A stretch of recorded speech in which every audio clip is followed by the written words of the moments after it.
You good?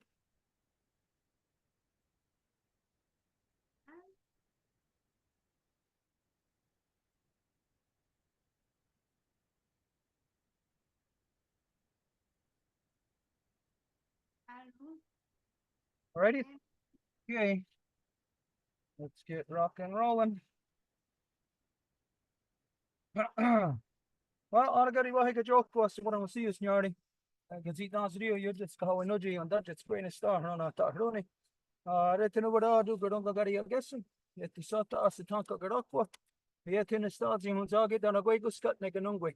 Retino wada do sawa yerda net kundun heads that goes. A gwage and egan yat der gerda than a gwego of positive. Ono paso. Retino wada do yet the sota gun han merdo not the heads than a gonna go rio. Ready how quick. Dam dawe yaron hetsera gazat stansera ne ganungwe. Dam dawe yaron hetsera gazat stansera ne asat ni gat dardige ne ganyanka hoga. Radinyato, danata roni, dana riskarewage. Dam dawe yaron hetsera gazat stansera agwego on a gorda gayana dasera go in escana. Dam dawe ori wheel, gori what body shoots it, dana gazat stansera. Dam dawe yaron hetsera ne Okay, so as you know, that every time we get together for council meeting, ceremony, anything of importance, we always have to carry out first. This is the words that come before all else. It's where we identify and give thanks to the things within creation that have created us and the things that we need to continue to sustain us. So we always begin by giving our thanks to the great spiral of creation. Now, when you look up into the nighttime sky, if you're fortunate enough to not live in a city later on, you're going to see the nighttime sky. You're going to be looking into the living, vibrant body of our great mother. And so we give thanks to her, to Sky Woman, as it is she who has given us spirit. From there, we give our thanks to the beating heart of our Mother Earth, to Grandma Moon. It's she that regulates the flow of the lifeblood and all things. And so we love Grandma Moon, especially here. We really love her. We try to understand her. We try to feel her, to know her movements, to understand what's happening with her, what she does, how she affects us. We love Grandma. And so we give thanks to her, Grandma, because it is she who has given us blood. From there, we give our thanks to our Mother Earth, regardless of what color you are, what language you speak, where you've grown up from our Mother Earth, or what you imagine divides us. Regardless of these things, we all come from the same mother, making us all one family, sisters, brothers, all relations all together. And so we give thanks to her, to our Mother Earth, as it is she who has given us body. From there, we give our thanks to all the women, from the newest born baby girl to the eldest grandmother, as they carry the sacred title of life giver into the world and are to be honored and respected as such. We give thanks to them for in this world, they give us purpose and direction. From there, we give our thanks to to the spirit that connects us to all living things. Oh, beautiful. Connects us to that tree right there. Connects us to that moon right there. To this beautiful water. Connects us to her power. So the spirit that connects all things together, we give thanks, we acknowledge. And this means to even in areas where we are not aware of, we don't know. Because just like you in your body, there are emotions happening you are not aware of. You are not making it happen. You're not saying, make my lungs expand and contract and pull in the air and process oxygen and all of this and that and make the heart pump the blood through, make my liver do this, do that. You don't have to think of these things. And this means that there's a lot of things that we just never consider. We could deduce, we could arrive at conclusions based on circumstantial evidence, based on the facts of the physical evidence before us. We can deduce and imagine and arrive at the conclusion that there is many internal functions to our Mother Earth that we are completely unaware of, that we are, of course, completely subjected to. But some things, as we are finding out recently, that there are a lot of things that we are completely unaware of that are happening all around us, right in front of us, through us, to us, and we're just never aware. Of course, through things happening on our Mother Earth, these are bigger motions that they don't uh, uh, work with us in order for them to happen. Well, though they do, but it's not necessary for us in order for these larger motions, like say earthquakes, volcanoes, tectonic movement. As you know, if you've been with us and you're aware of what this means, just when we say tectonic, if you've been with us, you know that this gives you like a whole library of information that as soon as we say tectonic, you're already thinking all of that. So it means there's a lot of things that are unnecessary to say by quite simply giving these references.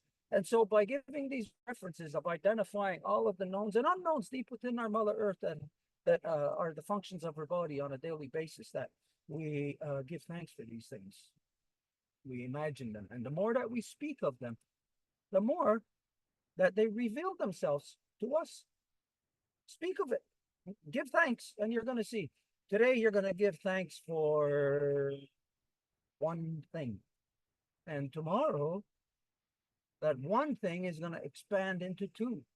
And it's going to go on and on. And this means that just quite simply through you giving thanks, centering yourself, bringing yourself into balance, giving a Hondagari Wadekwa, by you simply doing this, that you expand your knowledge of Sawierda, which means you become more connected to Sawierda. You become more of a functioning part with her. So if instead of just being a flea on an elephant's behind, when the elephant moves and you're just a flea going with the circus, well, instead of that, you'll be aware of the motions. And as you're aware of it, then you can move with it and you can even prepare. If you're a flea on an elephant's behind, and you know the elephant is going to sit down, it might be a good idea to get the heck away from that part of the body of the elephant. Move to another place. If you are aware of larger bodily motions and things of that nature, and even not just physical motions, but emotions. And I don't mean electronic.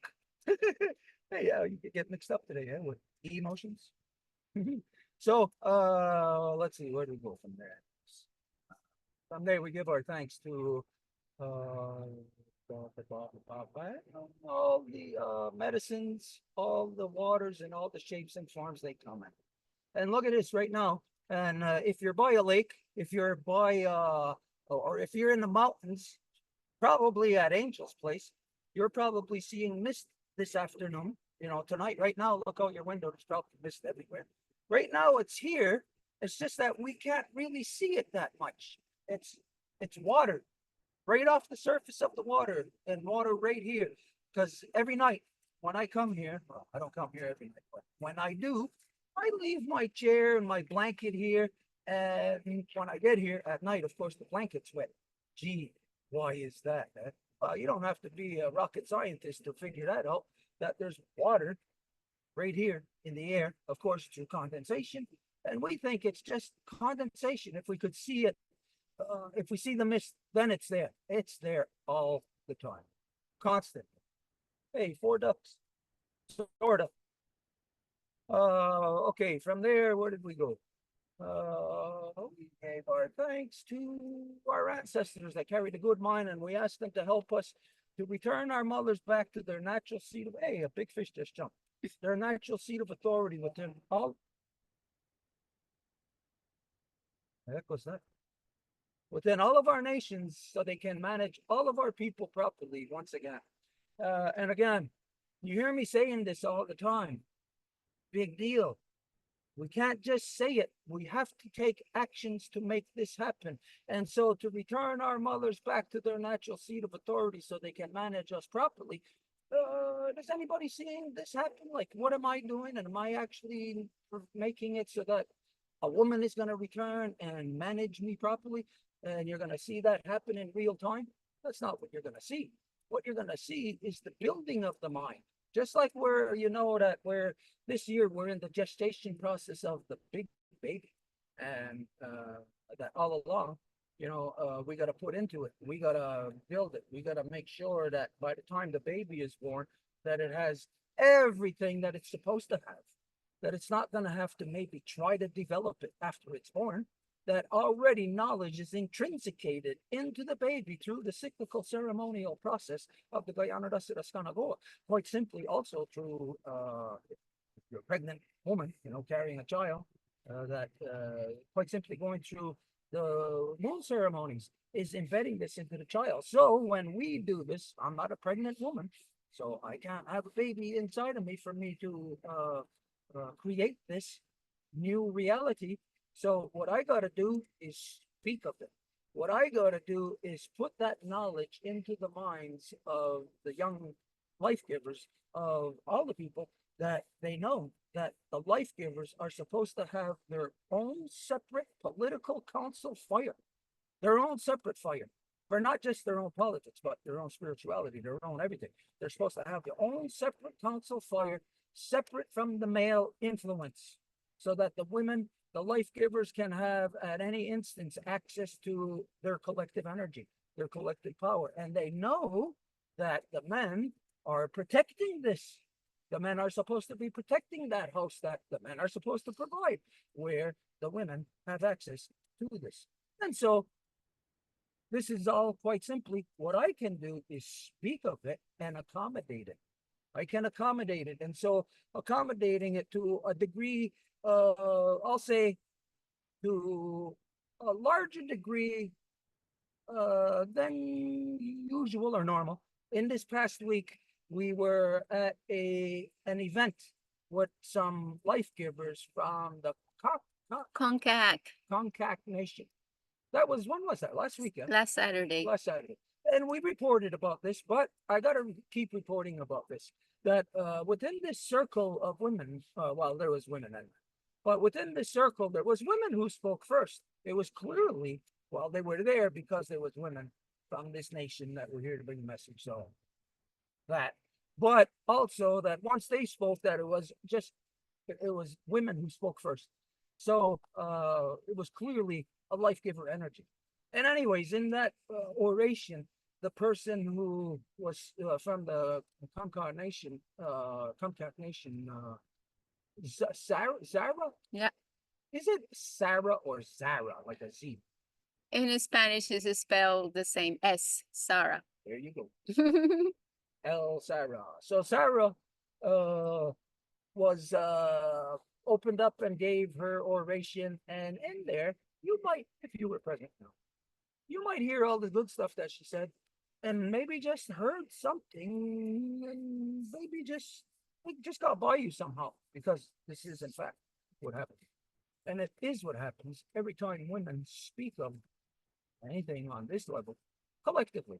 So she spoke of how she was, I forget how she said it, but that she was violated when she was younger as a child.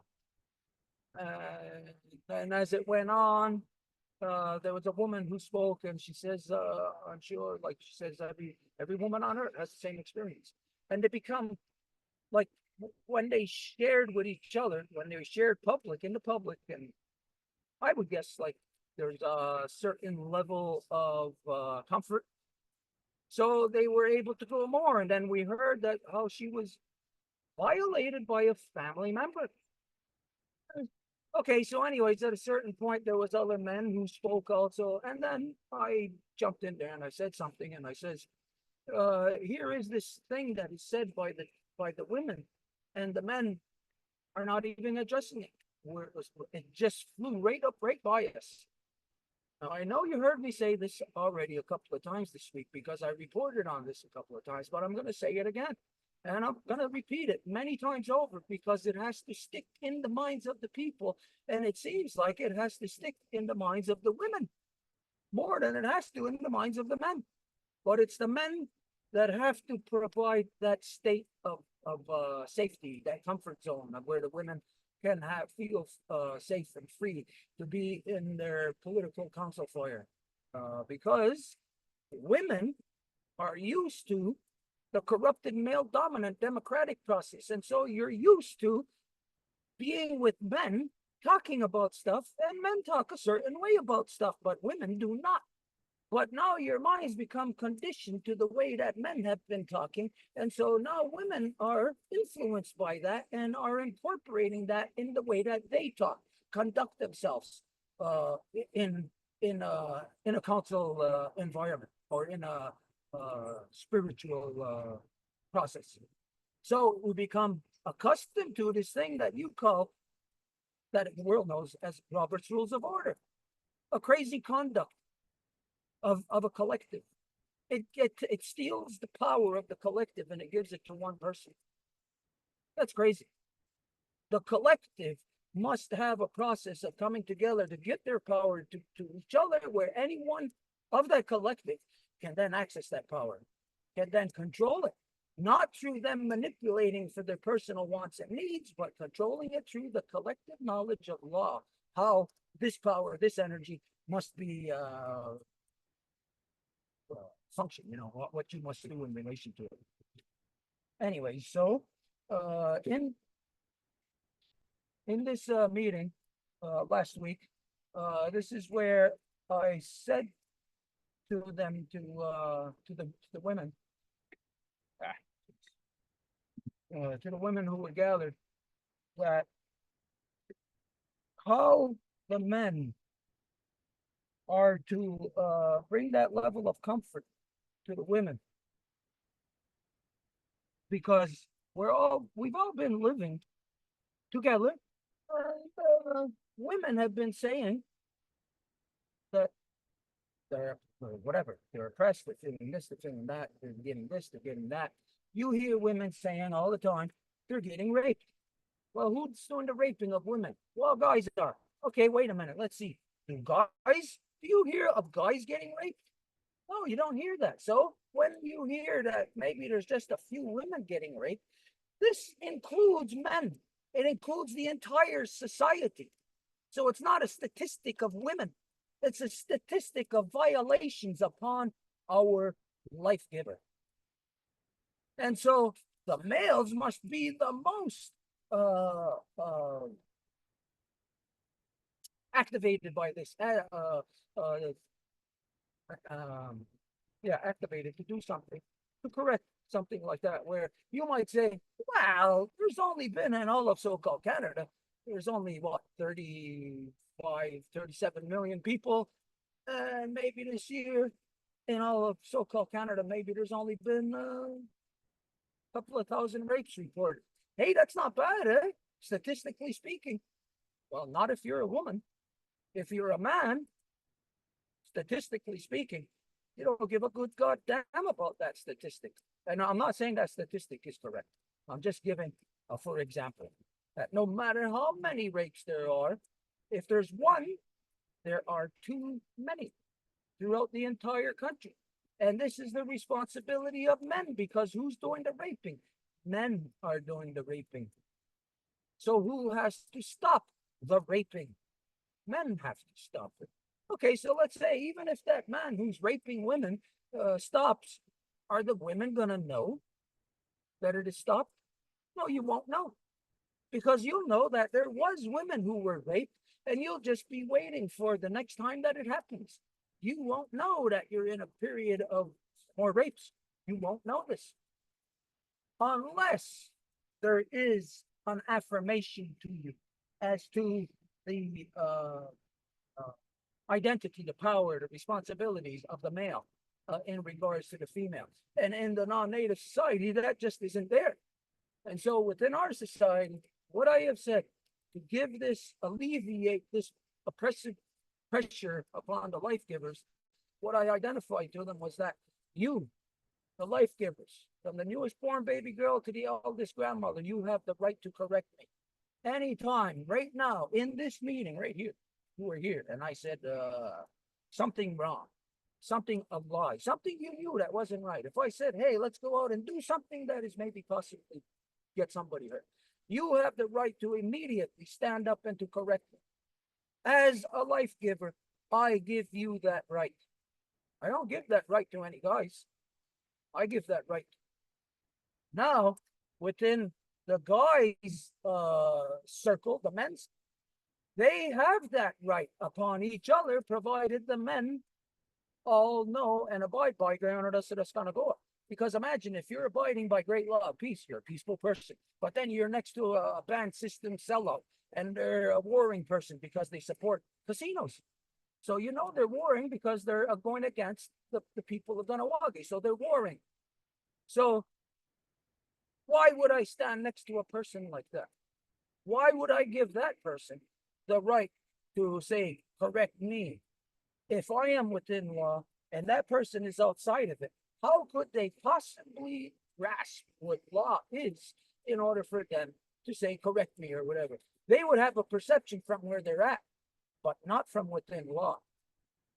And so what I am saying is that I grant the right to all the life givers, no matter how old you are, the youngest to the oldest, to correct me at any point in time.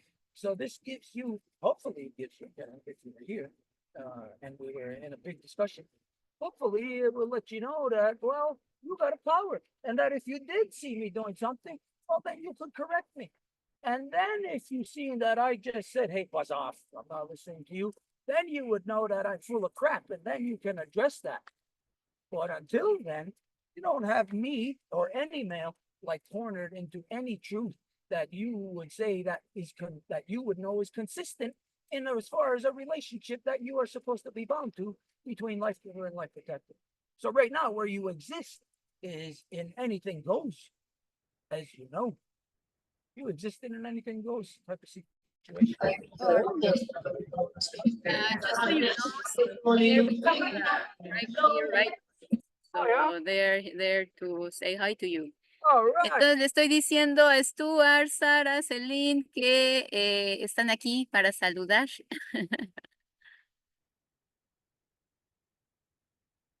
Are they? I don't know. What's the light like here now? Are we gonna have? Yeah, it is still visible. Yeah. Okay, hey, Sarah and oh, I forget the other Brenda. What? Brenda. Glenda. Hey, Celine too. Hey, we're here by the quarry, by the water, where we swim. It was a beautiful day. We wish you could be here. Right now, any message that you want to share with everybody, anything you want to share. Hola Sara y Brenda, qué gusto que estén con Celine y con todo el mundo allá. Entonces Stuart les dice, quisieran compartirle algún mensaje a quien sea ahorita. ¿Qué quieren decir? Nada más que, if you can only open your mic, Celine, so we can hear you. Come sit over here. Let's see. Celine, do you hear us? Doesn't look like she can hear us. Can't hear you? Celine, do you hear us? Can't hear us? I guess there must be a lot of noise or something because Well, we can't hear them either. no, well, that's what I'm telling her to open her mic, but Celine, can't hear you. Can't hear.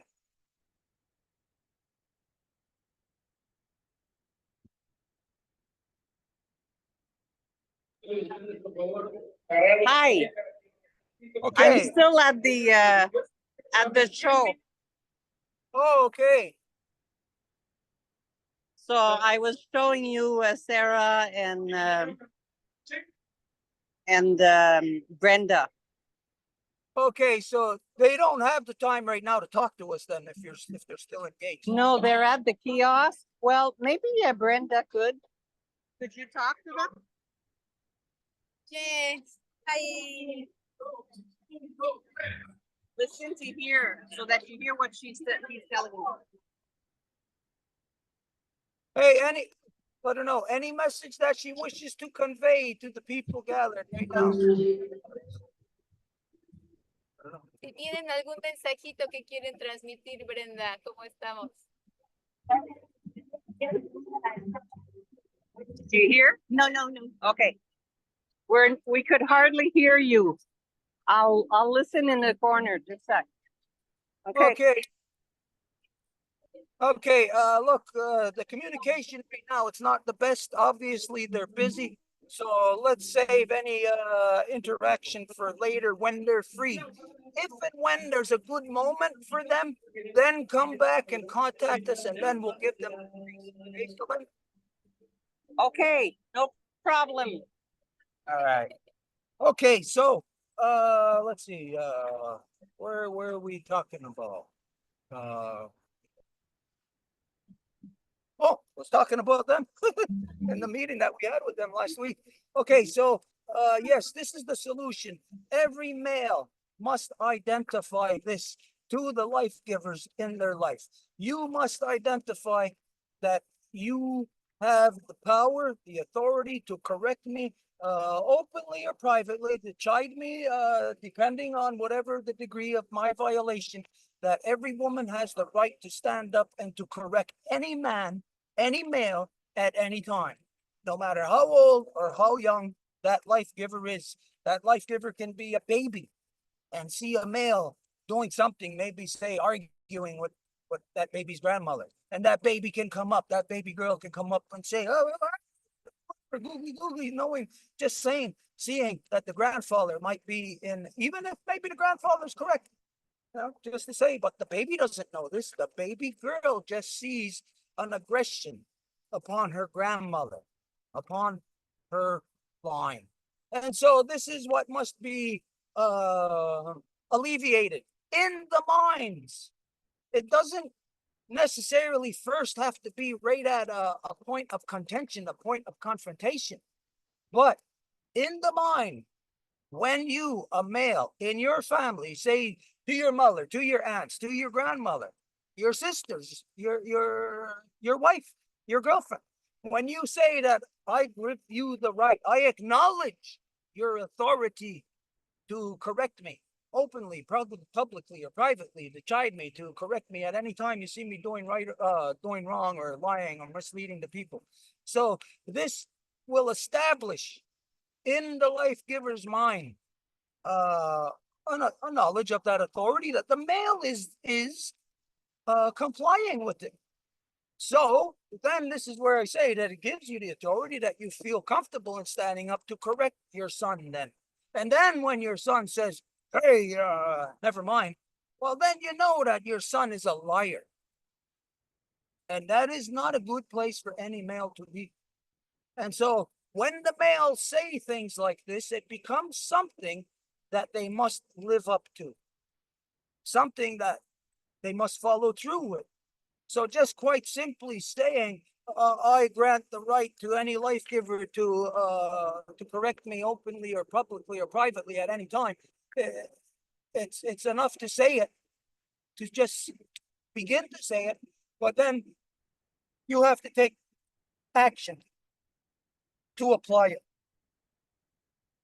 So in my life, just as an example, at one point, how I applied it is that at one point there was a Jewish woman who said to me that when I was doing my opening, and I mentioned just Harun Yuwadu, she said to me, how come you don't mention Sawiskada?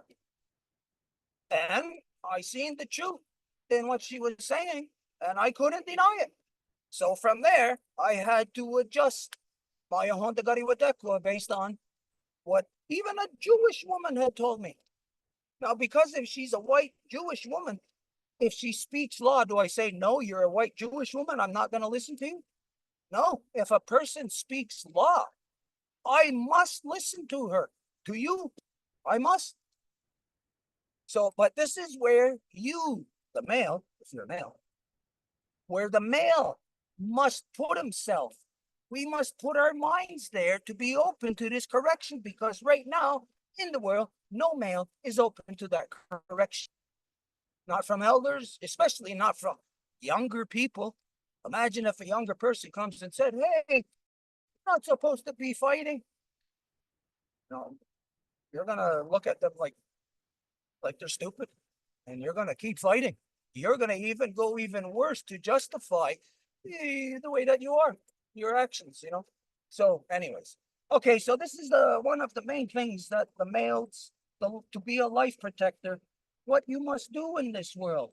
You must not only speak Honda Gari Wadekwa, you must make it come into being. So when we speak of our mother, we must make her come into being. Okay, let's see, there's a couple of things that happened during the week. This week, well, since Wednesday, we reported stuff since beginning of Wednesday. So since Wednesday, wow, some really amazing stuff has happened. We went to a meeting on Ile Saint Bernard here. This is a conservation place, land conservation, that kind of stuff. So we went to have a meeting with them to present a thing that we're working on right now that you can identify as like a social economy type of thing. A coming together of different people who are engaged in businesses, earning a living, to combine our forces, to join forces, to assist each other. Here in Ganawagi, you can say maybe almost like a barter system, almost like this. So, anyways, what the subject is, or what our point of business together is, what we're looking at is remediation. Now we go to Two-Row Wampum to look at the original relationship. The purpose of Two-Row Wampum is the non-native, the white man, is destroying things. They're cutting down trees, they're destroying the river, they're all kind of stuff like that. So the Two-Row Wampum is that they are supposed to, since they're in our house, there is 1/3 that is supposed to come to us. This is the agreement of the Two-Row Wampum. 1/3 goes to their whoever, their queen, their king, and then 1/3 sticks with them. So the 1/3 that comes to us is for the purposes of us to remediate, to replenish, to recycle the stuff that non-native is destroying. And so, okay, if you've been with us, you know all about the Two-Row Wampum and what our responsibilities to it are supposed to be. Okay, so within that, now we look in the non-native world and what's going on economically, to the destruction that's happening upon our Mother Earth. And there's all kind of things, like, as you know. But one thing that we're focusing on here in so-called Quebec, there are a bazillion and one microbreweries. And these microbreweries all have the product, like the wheat and barley and this kind of stuff, that they squeeze the sugars out of, and then they just throw out the raw material, the protein, the fiber. It gets thrown out. That's what they do with it. They actually pay farmers to go pick it up and take it, and farmers will spread it on their fields, whatever. Okay, so we're looking at a way of remediating this, to recycle it, to reuse it. And we've already done stuff like made granola bars out of it. Eat It made granola bars. I done other up on the level of Recording in progress.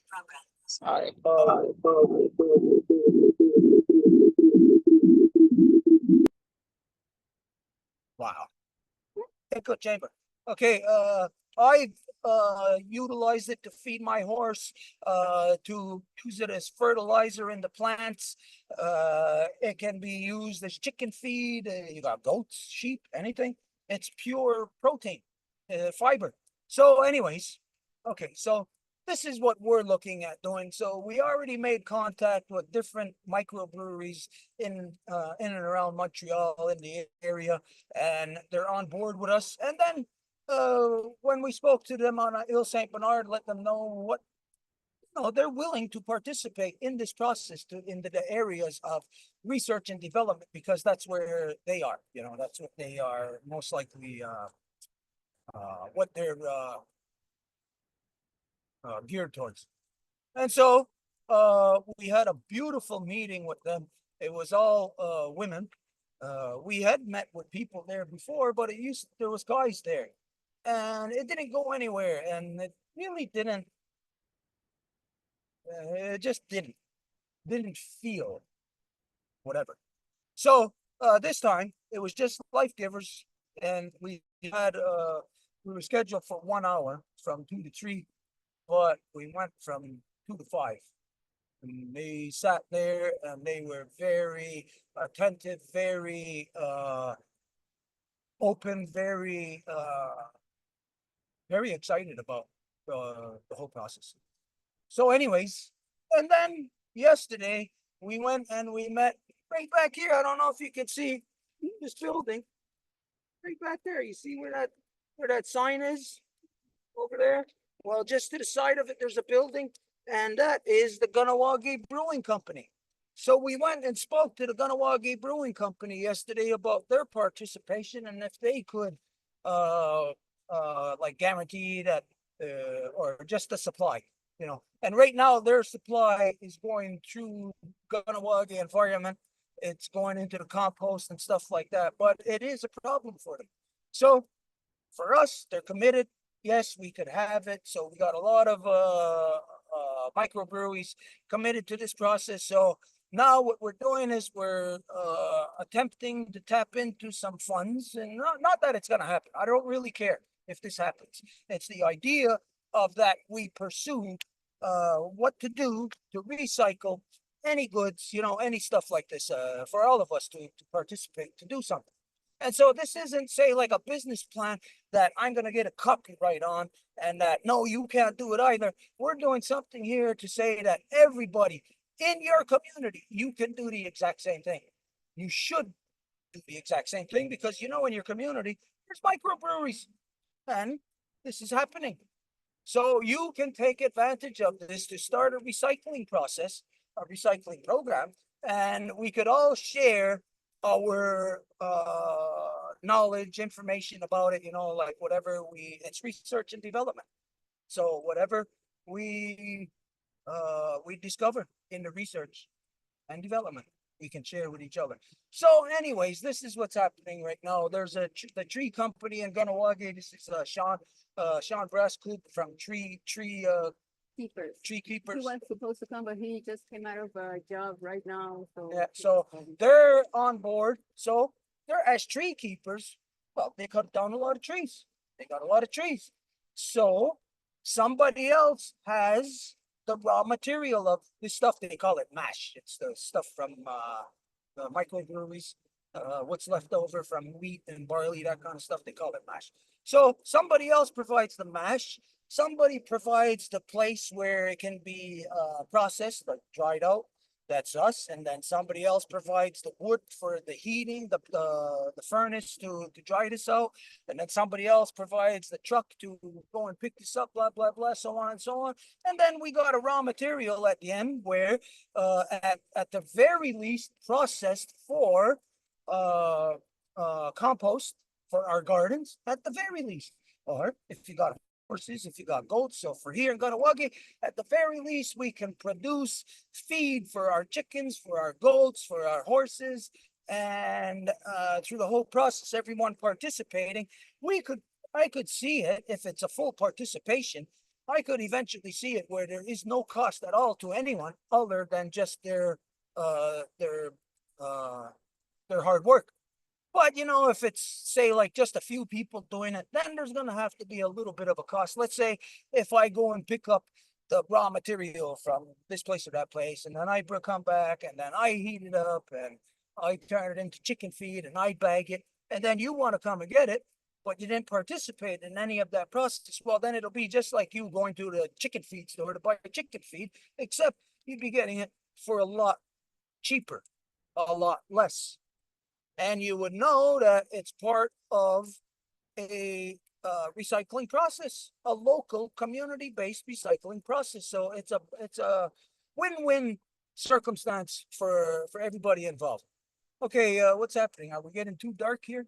Can you see me? I can't tell on the screen. well, we see the fire in Grandma Moon. Okay, you don't have to see me.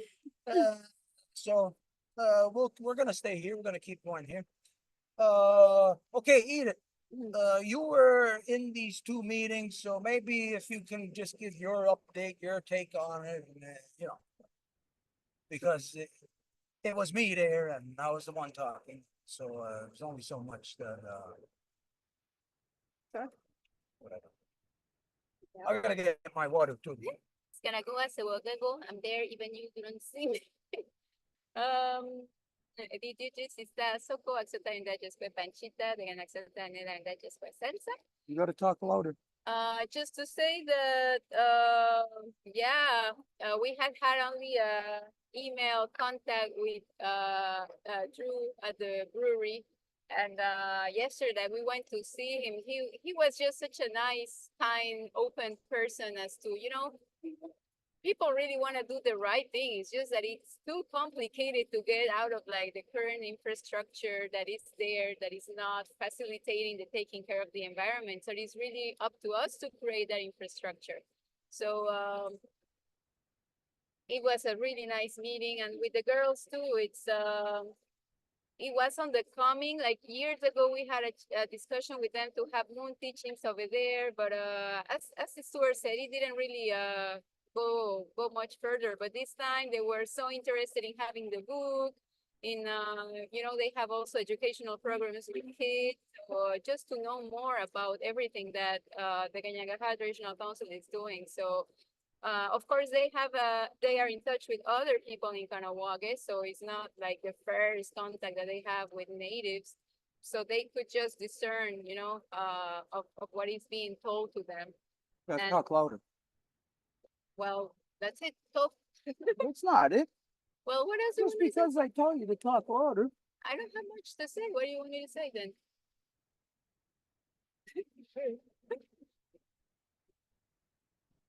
We were hearing her good, by the way. Thank you, Angel. Because over here, when I walk over to the camera, I could barely hear her. It's magical. These microphones, they catch it way more than it looks like. We were hearing her and you. Really good. Okay, so yeah, okay, so this is a local a local thing that we're doing, trying to do our part to recycle things that are not being recycled. When we consider that really it's like putting fuel in your gas tank. Like, let's say if you had a gas can, like you'd put maybe 3/4 in, and you got the quarter left in your gas tanks, and you just throw it away. It's the equivalent of what's happening through these microbreweries with them throwing out the raw product afterwards. So anyways, it's a thing that anybody can do in any community. You duplicate it in any community. You can make foods, you can make again not compost, fertilizer, feed for your horse, for your chickens, for your goats. You can even, what I am imagining, what I'm thinking of from here is if you have a wood stove and you use these wood pellets, that I'm pretty certain that this could even be turned into those pellets to burn, for heating. So it's something that we gotta that we're looking into. We're taking an initiative to see what we can do about it. See if we can utilize it, because it's there. Again, it's free, and it's an energy. Like we said, it's like having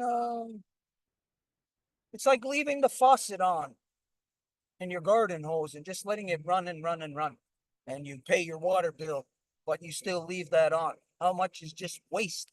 Like gone to waste. Okay, so Just one last thing that I just remembered that is important to say. Like these spent grains are, whatever is used for the beer, which is like buckwheat, wheat, barley, etc. So for the process of beers, what they actually do is they take out all of the sugar. So what is left out on the spent grains is all of the fiber, all of the protein, like all of the nourishing stuff. So a lot of research that has been done amongst others in Mexico and in Singapore is that it is really good to eat. And it's also used for beauty products, for example, shampoos, body lotion, soap, because of the richness that it provides to the skin, to the hair, and obviously for eating it. So it's a really, really food that is being wasted, basically. So yeah, just that. Yeah, and that's very important there, you know, like me, I'm focusing on other stuff, but to say it is a food. You know, like when we know that there's people starving in the world. No, maybe not right here. Maybe there's nobody starving here. And when you think of, well, if we process this here, and what good is it really going to do for somebody on the other side of the world starving? Well, it might be good in the as far as the sense goes of if it was you knowing or you that is starving, and you know that somewhere else that hey, they're eating steak and they drop the piece and they just leave it there. Where if you were in other places where people are starving, you would not allow an opportunity like this to get by you because it would mean that people won't starve. Okay, so that's a very big thing, you know. Like I didn't really think about that, but if we're making granola bars realistically, you know, is that really somebody who's starving to death? Not really, you know. But anyways, it's somebody who is going to pay, I don't know, whatever, I don't know how much a granola bar is, but they're going to pay for that. And, you know, it's not actually within the lines of remediation, of recycling. It's not in the lines of correcting where this actually would be. So, anyways, good thing here that again anybody a good thing that anybody could actually take this as a like a cookie cutter mold and apply it into your community or into your people, into your family, or you as an individual can even begin to do this. But individual, probably not. Well, maybe if you had a lot of money, but when all the work and stuff that has to be done, it's a communal type of thing, you know. It's sort of like in the lines of when we identified about utilizing hemp. Hemp is a communal thing, and so is really recycling. It's a communal thing. It can't be something that one person does on their own, you know. So okay, so there's that issue. There was a thing that came to our attention yesterday in the news. Well, actually, it's 2 days ago now. It's a study on something that's been done for the last year that took place in Greenland, in eastern Greenland, last September 16th. And what it was is there was a landslide there. Well, first, what happened last September 16th? There was of all these different seismic gauges around the world, you know, that record seismic activity. All of them recorded a movement of seismic activity that went from the North Pole to the South Pole and back in, I think they said in under an hour. Really quick time, anyways, maybe even less than that, maybe 10 minutes or something. But, anyways, so this is what happened last year, and all these scientists, seismologists, were aware of it, so they've been trying to study in the past year. What the heck was this? What was going on? So they discovered that they narrowed it down to a landslide that happened in a fjord in eastern Greenland. I forget the name of the fjord. Dixon Fjord.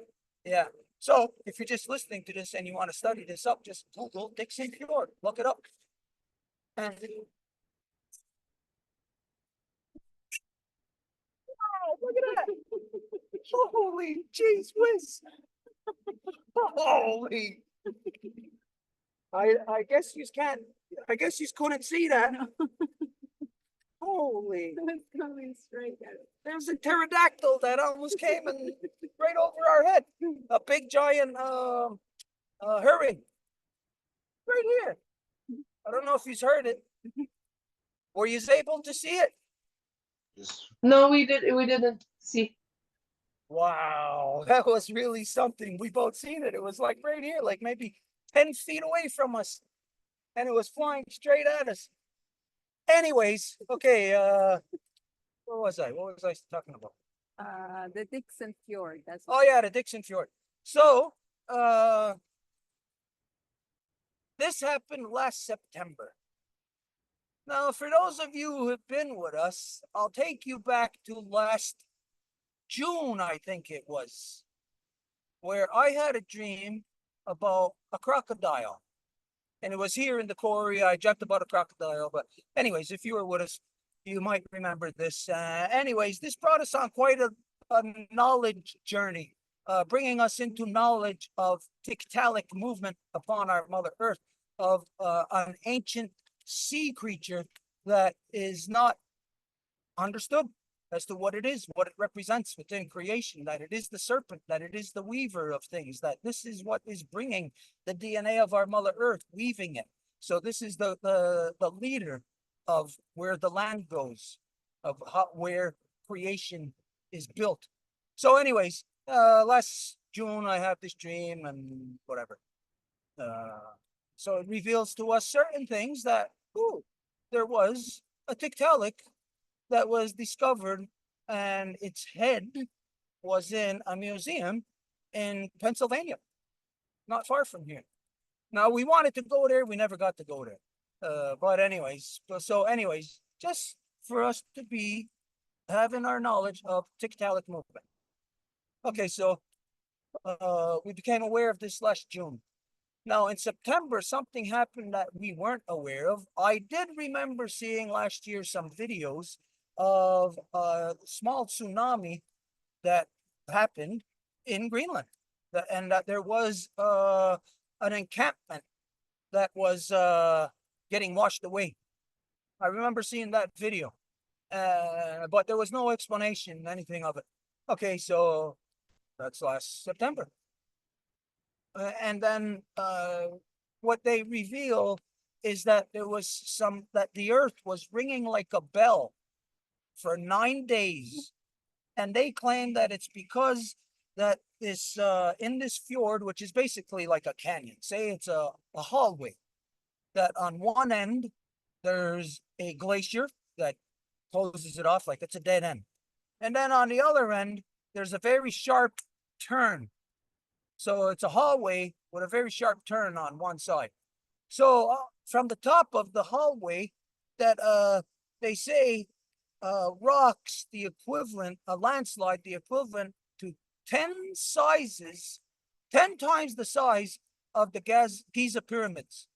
10 times that amount of rock, that volume of rock collapsed, cave in, and it landed on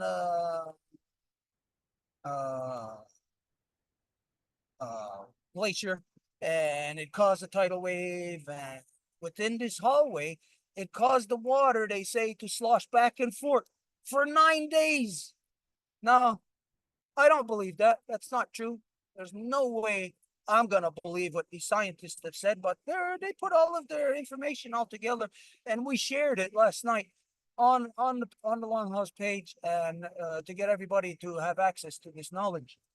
But when they say that it sloshed back and forth, imagine within a waterway, a channel, for the water to slosh back and forth for 9 days because there was a landslide. No goddamn way. No way. There's no way you're going to get anybody to believe that. So for me, what this is, when we know the region, and when we know the region where the tiktaalik was last identified, it's right there. It's right in that place. So what I identified yesterday is that in order to have something happen now within a gestation, knowing that a gestation is only 9 moons, but a gestation, 9 moons, happens within a 13-moon cycle. So in order to get something to happen as a cyclical movement, meaning it happens every year, in order to get that to happen within a 9-moon gestation, it has to have happened the year before. So we're finding out something that's going to take place in the 9-moon gestation, which is a couple of days from now, which is the year cycle of this event that happened last year. But it happens within the 9-moon gestation. And so what I say is that last year, in order for something to happen this year, the preparations of it had to take place. And when we know that this year of gestation is a baby being born, well, then we know that last year's movement has to be the beginning of that movement. And so that movement will be a very big movement. Once, like say if baby's here, once the baby starts to turn over, that is a big movement in itself. If you're a mother and you ever have a baby turn over inside of you, well, that's a big movement. But then what's even a bigger movement is when that baby is ready to be born. It becomes an even bigger movement.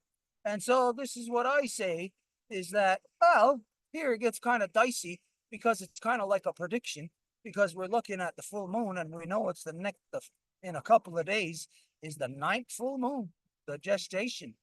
This is when we're full term.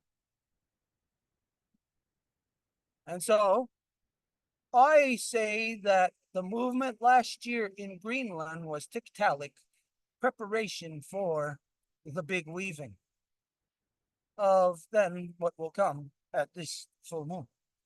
Now, what happens at full moon in a couple of days? Maybe nothing. Maybe nothing happens. Maybe none of us see anything or experience anything. It's just another night. Well, not so. It's not just another night. When there are huge changes within our Mother Earth, it may not become visible to us immediately. We may not be able to see it.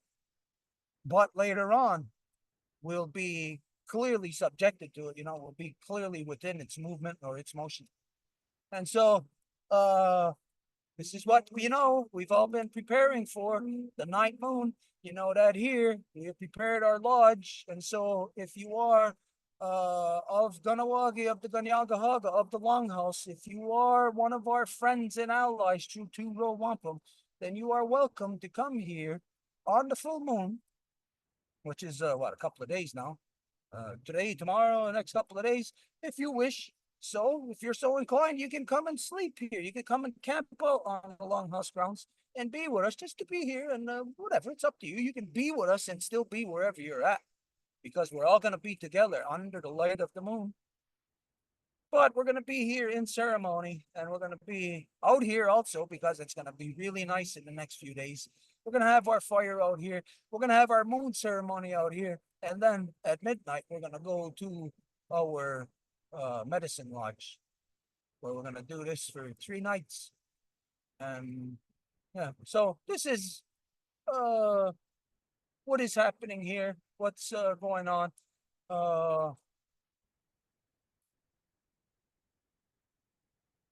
Yesterday, or let's see, when did we have the meeting with the Erectula Nation? On Thursday. On Thursday. Okay, so we had this meeting with the Erectula Nation based on the reconstitution gathering of 2 weeks ago. And this is based on another gathering of 2 weeks before that. And this is where we first became aware that the Erectula Nation was becoming divided by someone pursuing economic interest. And so we wanted to, address it. So it leads into that the people gathered in the reconstitution a couple of weeks ago wanted to gather again to discuss this even further, but they weren't open yet to sharing it live. So on Thursday, we done a closed council process, but we recorded it, and we told them we're going to record it, and we're going to give you the option later on to see if you want to share it, because they just didn't want it live. They didn't want it recorded. And we gave them our word that we will not share it unless they agreed. So once we were done with the whole meeting, they seen as to how important the meeting was, how beautiful it was, how much of a teaching tool it can be, and to assist other peoples who are in similar circumstances, such as ours. And so they agreed to share the video. So this is something that we also shared. When did we share? Just today, right? Yeah. It's shared just today of an event, a meeting that took place on Thursday evening. So if you have the time I would highly suggest to you that you make the time, no matter what, to sit and watch this video. It's how long? An hour and 40 minutes? Yeah. So that means, since it has to be all translated, that it's not even 50 minutes long if you're looking at, say, just English or just Spanish. And the reality of knowing that translation makes something longer, the reality of that whole meeting was probably only not even about 40 minutes, 45 minutes max. But with translation, it goes to an hour and 40 minutes. So I would suggest that you sit and you watch, and you give us feedback on this, and you come and join us in the next episode of this epic healing of the original peoples of Turtle Island, North and South. The only place on Earth that has been dragged to the meat grinder of the white British non-native Europeans colonial genocide that is actively engaged in a collective healing. The only place on Earth. We are not going to allow ourselves to be relegated to oblivion and to nothingness the way that Britain has gone around the world to places like India and Pakistan to make enemies out of brothers, to where today India and Pakistan are even nuclear foes standing against each other. But before Britain got there, before the white man got there, they were all one family. But once the white man stepped foot there, divided them, stayed divided, and are at war against each other. So this is what we here in Turtle Island are actively engaged in preventing. So where we are in, say, like, in as far as the devolution of the people of India and Pakistan, where we are right now, we are in the place where they were probably about almost 100 years ago, of where they could have stopped their divisive, their divisionary destruction upon their people that locked them into keeping their horns locked forever together, that they're enemies forever. So we're at a very unique, a very historic place right now with the original peoples of Turtle Island. And here in the Longhouse up the hill, this is the only place that it's happening from. The healing is not happening from anywhere else. Show me where. And it's not that I'm saying, oh, it's just us. But if you show me, I'm asking you, show me where. That's a challenge. Make it happen in other places. I dare you.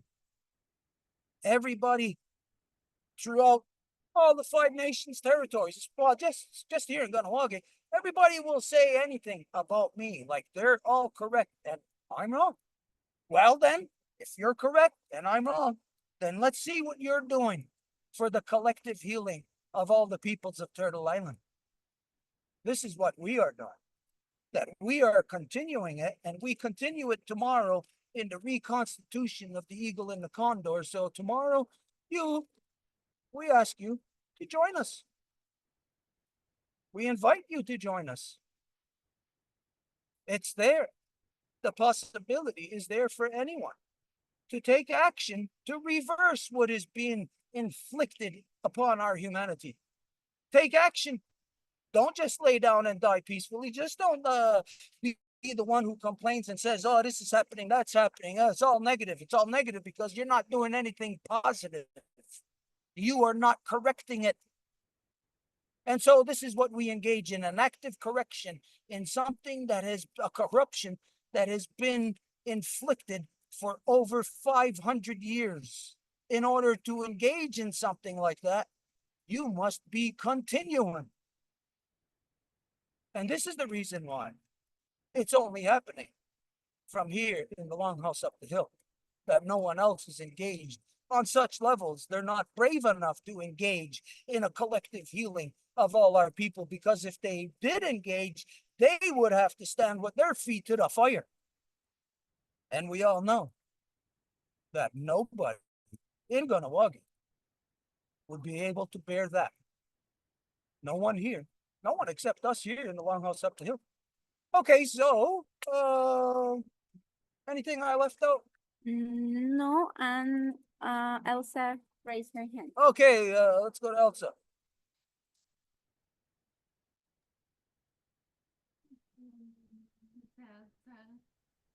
Can't hear.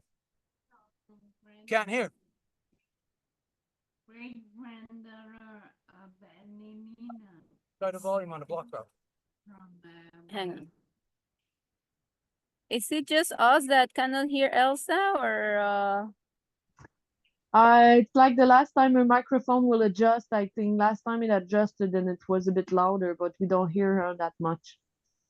Yeah, Elsa, we don't hear you at all. It's like we hear a muffle way in the back, like boom, boom, boom, boom, boom. very So maybe try. strange. It was breaking yesterday. But Okay, do you hear me? No. we hear. Do you hear me? yes, we do. Oh, okay. So daughter of Lison, granddaughter of Leah, great granddaughter of Adelina. I am from Babaniki Nation. In Life Givers Nation, I'm a temporary bear club member. So I'm not sure. You said that the split lodge ceremony would be when It's gonna be on the full moon. on the full moon. Yeah. Why didn't you tell me before? It was sent through the clan cells. It was sent on the Wolf Clan report of the Life Diverse Nation. Yeah. Everyone was notified. Okay, because I asked Angel and she told me that it wasn't scheduled already. So I said, okay, I'm going to wait. I didn't know about that. Okay, as far as that goes, it's not really that it wasn't scheduled, it's that it really wasn't certain. So it really wasn't certain, but it was known to everybody that if it did work out, it would be on the full moon. But it was just not certain. So, but everybody knew default full moon. So there you go. It's full moon. You're welcome to come down, full moon, and then afterwards we can bring you back to your place. Yeah, well, we'll see. I'm Okay. going to try to make it. Okay. So it's going to be on which day? That's what I'm not sure of right now. When's the full moon? I don't know. So everybody check when the full moon is. All That right. All right. Tuesday. wow, what the heck was that? Well, it's like her mic that is just. Oh yeah, well, I guess your microphone just really kicked in that Now it's mine. It's on Tuesday, the full moon. Trying to speak low. Tuesday. Okay. Yeah. So Tuesday, what So it's it gonna would yeah, be even if, Tuesday? yeah. And even if you want, if anyone who are friends of and allies, if you want, you could come and camp out here the day before. You know, you can be here for the three-day cycle if you wish. This is open to our friends and allies. You know, if you're not our friend, not our ally, don't just show up here because you know we're not gonna just allow you just because you show up here. So friends and allies, it is open. You can come here. You could, if you were here right from now, you can stay here for the rest of the until the moon cycle is over. So that's the offer, the opportunity there for all of us just to be in this space and time together. You know, because it's not just something, a ceremony that you're gonna do at night.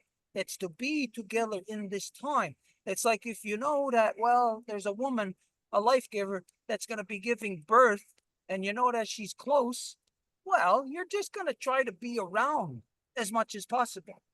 If you are somebody directly, you're gonna try to be around to be there when it happens.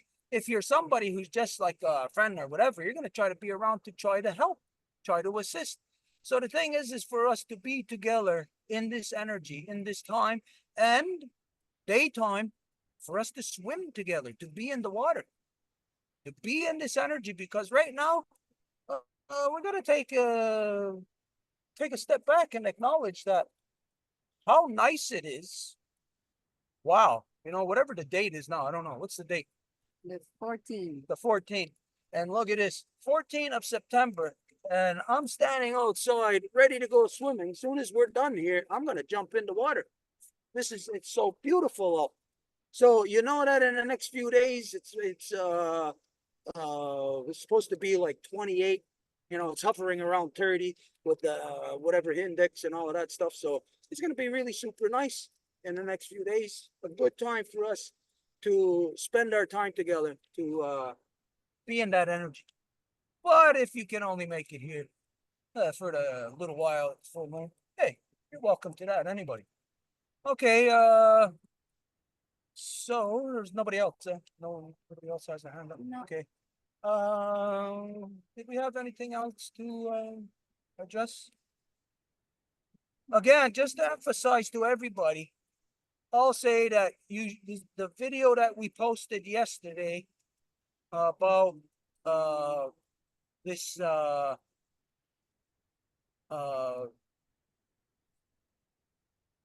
seismic activity that took place last September 16th, the landslide in Greenland and that. I suggest everybody watch that video. And if you are our friends and you've been up to speed as to Tiktaalik and all of that, watch that video and keep in mind Tiktaalik. Because again, what they identify, that there's 9 days that it continued to ring. There's no way that that's going to happen. And they identify there's no way that that'll happen from an earthquake, from a landslide, or from a volcano. There's no way that happens. So how did it happen? Again, it's Tiktaalik movement. It was at that time last year of the like the thought, like you get the idea of I'm going to get up out of bed now. You may have awakened, but you lay there for a few minutes and then you're thinking, okay, I'm ready to get up. And you thinking that is what gives you the impetus, the energy, the inertia to move your body. So last year was just a thought, motion. This year, it's going to be the motion. Okay, nothing else. Woohoo. There are other things to talk about, but again, I'll say to you that unless there's somebody here to say, communicate with, to ask a question or something that I got to respond to, unless, well, then it really is limited. It's only so far I can talk about something, whatever. Okay, if nothing else, then we're gonna close up. If nobody has anything else. Okay, let's see, how do we close? Close with a song.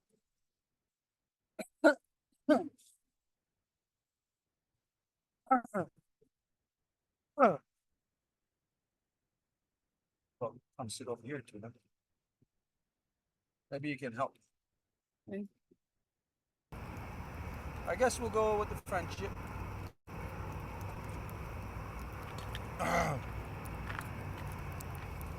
And this will go with the friendship to all of our sisters and brothers throughout all the original nations, Turtle Island, North and South. Because it is us together right now who are pulling together our energy, focusing our thoughts on helping our mother to push, to have Jagusa, the new face, the new identity come into the world. And the new identity, of course, what we need is peace, power, righteousness, logic, common sense, all of this stuff. We need our mother to return back to being the authority within our people so she can manage all of our nations properly once again.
Okay, we're gonna jump in the water. See if you can see us jump in the water.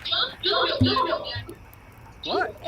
Sara ¡Qué hermoso! If they're there, ask her.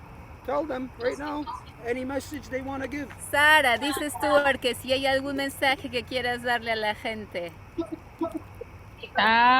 Pues qué bonito con la música, sobre todo el corazón esta noche llena de estrellas que nos permite sentir y me siento bien y pensando este canto sobre todo me llena de emoción. Mucho sentimiento. Gracias. So Sarah says thank you very much, especially for this song, because this song is really like a connection, what we can see, the stars, the moon, and it's a really nice feeling. So thank you for that medicine of that song, because it really feels good. Okay, Sarah, so that you know that we contacted the airport to see if they could give us a space to carry out a sending off ceremony for you on Monday morning. So the airport is going to get back to us to see if they can accommodate this. So it's a new thing that never been done before. Es que le mandamos una solicitud al aeropuerto para ver si el domingo en la mañana nos pueden acordar un espacio para poder hacer una ceremonia para enviarlas de vuelta a casa. Entonces, bueno, vamos a ver si responden, pero sería una primera que pudiesen acomodar algo así para los pueblos originarios. So So you'll communicate with Edith to give us time schedules and then it'll all be worked out. Entonces ya me dijo Brenda a qué hora más o menos nos veríamos, entonces esperemos que funcione. Okay, sí. Qué bonito.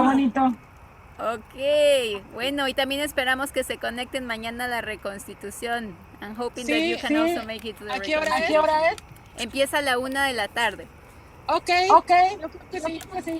Perfectísimo. Disfruten Muchas muchísimo. gracias. Ustedes también, bendición. Muchas Igualmente, gracias. muchos abrazos. Aja tipi. Tipi. Oh my goodness. Okay, we're gonna see if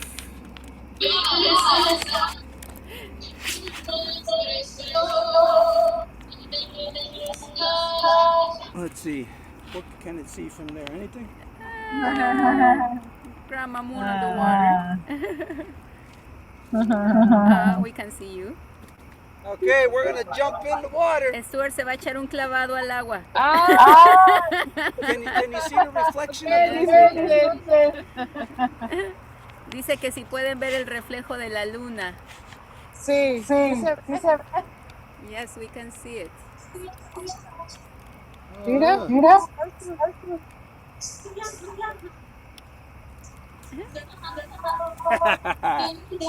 We're going swimming. Se va a nadar, dice.